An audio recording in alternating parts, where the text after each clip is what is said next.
kunnafoni min bɛ di nanzarakan na o bɛna yɛlɛma aw ye todunkan na a bɛna lase aw ma seeru sila maraka faama fɛ sabula kunnafoni sɔrɔbaliya o ye kunnasiri ye. Maraka faama ka journal banbara bɛna lase aw ma ka sababu ɲuman kɛ malizoom.net ye. Maraka faama i bisimila bi kunnafoniw bɛ cogo di? Bi ye tarata ye décembre kalo tile 10 san 2019 kunnafoni labɛnna fasiri jɛkulu maaw fɛ a bɛna lase a balimakɛ Seyidu Sila maraka faama fɛ. Ibrahim Lam k'ale to suya kɔlɛ la radio bɛnkan ale kumaso kɔnɔ 97 tɔmi kelen fiɲɛ suru ka bɔ Sugunikura Kuluju nagakɔrɔla na. Kunnafoni bakurubaw filɛ.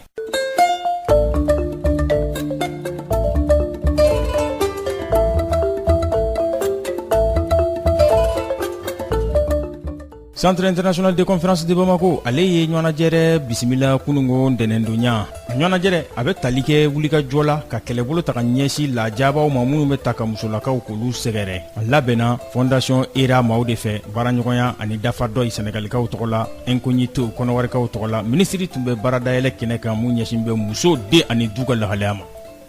ɲɔnajɛrɛ tako fɔlɔ conseil supérieur fonction militaire bakuruba fɔla CSFM o dayɛlɛla kunungo ntɛnɛndonya in direction de la justice militaire la.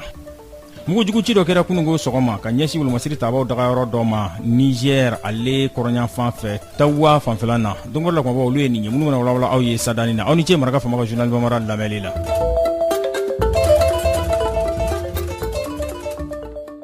An bɔra ko de fɔ sisadani na. Centre international de conférence de Bamako ale ɲɔnajɛrɛ bisimila kunungo sɔgɔmada fɛ a bɛ tali kɛ ɲɔnajɛrɛ la ka ɲɛsin kɛlɛbolo ma mun n'o bɛ musolakaw lajaba minnu bɛ ta ka ɲɛsin olu ma o kɛlɛli ko fɔ. Nin kɛra kɛnɛ ye kɛnɛ min n'u y'a kɛ weleweleda ye sariya bolo o bɛ se ka waleya cogo min na mun bɛ ɲangili kɛ ka ɲɛsin musolakaw olu lajabali ma a ko labɛnna fondation ERA maaw fɛ baaraɲɔgɔnya ani dafa dɔ ye Senegalikaw fɛ yen incognito kɔnɔwarikaw fɛ yen minisiri min n'a ɲɛsin bɛ muso ka walanwalali den ani denbaya u ka lahalayaw ma o tun bɛ a baara dayɛlɛ kɛnɛ kan. Lajaba minnu bɛ ta ka ɲɛsin musolakaw ma ko nin kɔni ye lajabaw ye minnu ni u bɛ adamadenya hakɛw a bɛ olu ndarakili ko fɔ diɲɛ bondakun kan k'a bɛ kɛ sababu ye sɔrɔbolo a b'o ɲɔngiri adamadenya a b'o ndaraki seko ni dɔnko a bɛɛ i ka dɔn ka fɔ o don galama la. Elhaj Ilyas Ndoye ale ye ɲɛmaa ye dafa dɔ ye o tɔgɔla Senegalikaw fɛ ani Pascal Soukier ale ye ɲɛmaa ye cabinet incognito kɔnɔwarikaw olu fɛ olu fila bɛɛ da bɛnna kan k'a fɔ ko ni wulikajɔ ma kɛ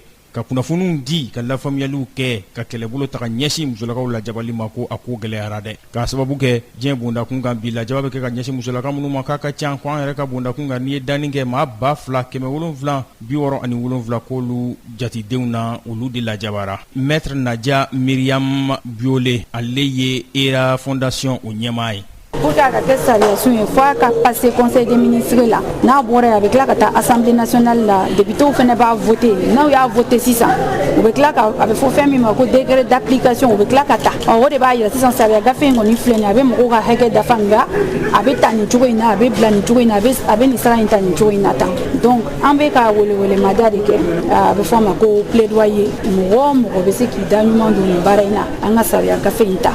a bɛ bɛɛ de ka hakɛ dafa musow dɔrɔn ta tɛ dɛ a bɛ cɛw dɔw fɛnɛ bɛ ɲangini kɔnɔna na denmisɛnnin minnu ye walima mɔgɔ minnu ye lujuratɔ ye olu bɛ jate genre fɛnɛ fɛ mɔgɔkɔrɔbaw sidiyaw minnu bɛ yen fɛnɛ olu fɛnɛ bɛ jate a fɛ y'a faamuya hali yefugew olu fɛnɛ bɛ jate a fɛ donc a bɛ bɛɛ de nafa mais kɛrɛnkɛrɛnnenya la komi anw ka baara ɲɛsinnen bɛ musow lafasali de la k'u dɛmɛ k'u ka hakɛw dafa ni k'u représenter tribunal la donc an fɛnɛ y'a kɛ an y'o sira kɔni de ta ka an kan bɔ ni loi in a ka se ka ta donc an b'o baara de la. Minisiri a ye layidu ta k'a fɔ k'an n'u dɛmɛ sariyabolo in ɲɛ bɛ se ka sɔrɔ a la cogo min na. Dr Jakite Ayisata Kasa Tarawele minisiri min ɲɛsin bɛ du muso ani den ta ni ka lahalayaw ma. An k'an bolo di ɲɔgɔn ma pour que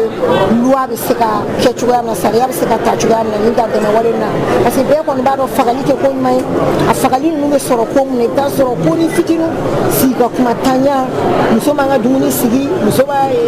nin kɛ tan ka sɔrɔ kuma tun bɛ se k'o ban a ma se fagali ma muso fana ye adamaden de ye ko cɛ fana ye adamaden ye ko muso a yirala ka fɔ nin dantɛmɛ wale sago in a bɛ musow sɔrɔ cogoya min na a bɛ cɛw fana sɔrɔ donc ni loi taara a bɛ kɛ sababu ye k'an dɛmɛ kosɛbɛ kosɛbɛ baara in na ka caman bɔ a gɛlɛya ninnu na vraiment an bɛ maître Nadia fo parce que avec an deme an ga bar la kono kulu jeli ni be grifo ni be don ke bara munu la ni no jabi munu la ni no abe so ni ko jari ko cheni musori parce que il faut que mo ka fana jarte muso do ne cheni muso ka nyon dafa wale o de jari donc chebala muso bala de tout le temps jamana kuntigi son excellence Ibrahim Boubacar Keita aka kele bere do akada ka fo dantema wale mbe ka muso usora manda ya be fa ka dabla o dabla li chugoya ka cha gouvernement be ka chama ni keni siga kuma ay sensibilisation chama ni ke o de kama go do kera chiero mais ay sensibilisation ka ay siga kuma oke programme bilibili ba do ere na no spotlight o fana be na anteme ko sebe pour que ka seka akumbe mais o benata loi fana amba ko ka négligence te aba kala jamana be na ka lada la ko na ka damela ko ambe ta dafe nan ta dafe ambe se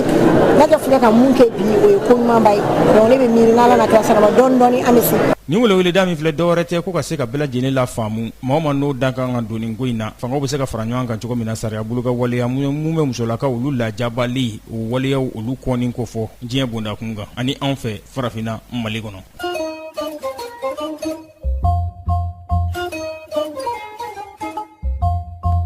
ɲɔnajɛrɛ tako fɔlɔ o kɛra conseil supérieur wolomasiri tabɔ ka baarabolo a b'o ko fɔ CSFM a kɛra kunungo ntɛnɛn direction de la justice militaire la secrétaire général ministériso min ɲɛsin bɛ lakanda ani kɛlɛkɛcɛkɔrɔw ma général de division Ibrahima Fane ale tun bɛ nundon na. Conseil supérieur de la fonction militaire ni kɔni ye kɛnɛ min n'olu de bɛ jateminɛ kɛ ka wuli ka jɔ kɛ wolomasiri tabaw ka lahalayaw k'o bɛɛ lajɛlen laraw ye tile 3 bɔɲango u bɛna jateminɛw kɛ fɛɛrɛ minnu kan ka sigi ɲɔgɔn kan ani taasira minnu kan ka kɛ yaasa fɛn min ka dɔn ka fɔ wolomasiri tabaw ka baaraw n'u ka laɲiniw bɛɛ lajɛlen bɛ se ka mɛru ɲɔgɔn na cogo min na ani sariya sɛbɛn minnu bɛ n'olu bɛ talikow ko fɔ baara ɲacogo ɲuman ani fɛɛrɛ minnu kan ka sigi ɲɔgɔn kan u bɛ se ka jateminɛ kɛ olu bɛɛ lajɛlen na cogo min na.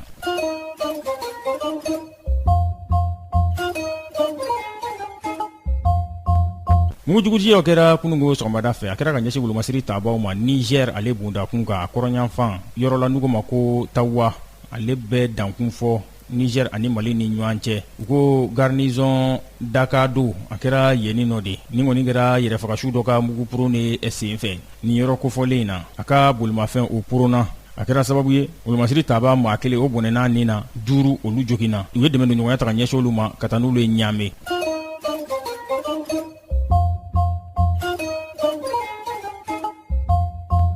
kiriko dɔ u bɛ sen na a bɛ jamana ɲɛmaa kɔrɔ Eduardo dos Santos o den a b'o ka kiriko a bɛ o kofɔ daminɛra kunungo ntɛnɛn Luanda ale kɔnɔna na u bɛ Angola jamana u bɛ o kofɔ José Filomeno dos Santos san 41